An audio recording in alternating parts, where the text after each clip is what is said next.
sitting right here in the house. At night it was around, I think, 10:30, and we just had a banging sound.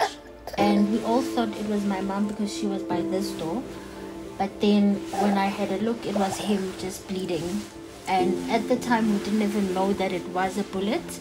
I just needed to rush him to hospital, and only then we found out it was actually a bullet that came through there.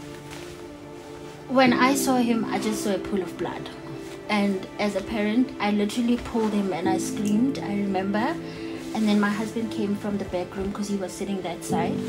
And then I just asked him, let's just rush him to hospital, because I didn't understand. Like, for me, I thought maybe it was like a cable that, I don't know, like I couldn't make sense of how he got hit. So I got really shocked. I was very emotional. On my way to hospital, I just had a wet, or rather a damp cloth that I just had on his wound, and just speaking to him to stay with me, literally, until we got to hospital, and they just grabbed him and did whatever they needed to do. He was really bleeding. He was obviously crying, but we got to hospital and they managed to stabilize him, and then he was admitted in ICU. For 4 days he was there, and then he moved to the normal ward. And on Saturday the 29th, he then had his surgery where the bullet was removed. We had the forensics come on Saturday after he had his surgery, and they managed to they were trying to determine the distance and the speed that this bullet came by. And according to them, it came about 2 to 3 kilometers away, which points us to the same extension where there was the ANC funeral members thingy. But so far they have not really given me any update, because they did collect the bullet also, but I don't know where we're standing now. I don't know where we're standing.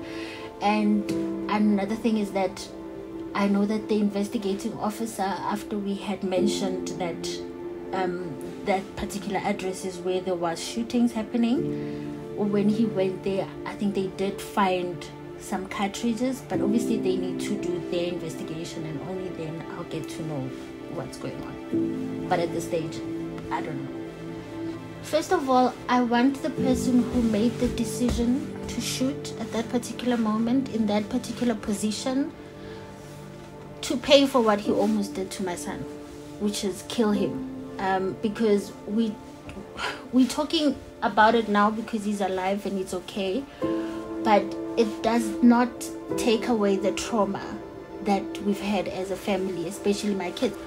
And I expect that person to pay the price, because at the end of the day, it also needs to sort of encourage awareness for these people to stop, because it's not everyone that's going to say they almost died. The next time it's going to be someone that's actually going to die. And there needs to be someone that's going to take accountability for it. It can't be something that's just swept under the carpet. It really can't. They don't see anything wrong. I mean, I had a message of someone who was at that particular funeral on Saturday. They actually referred to it as a barbecue and said, this Lerato girl will apologize.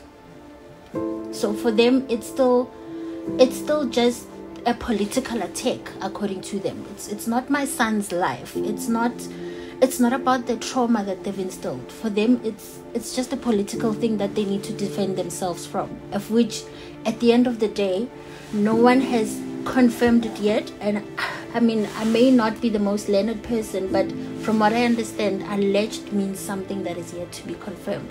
For you to come and call me a liar and say that I'm just trying to attract likes and sympathy.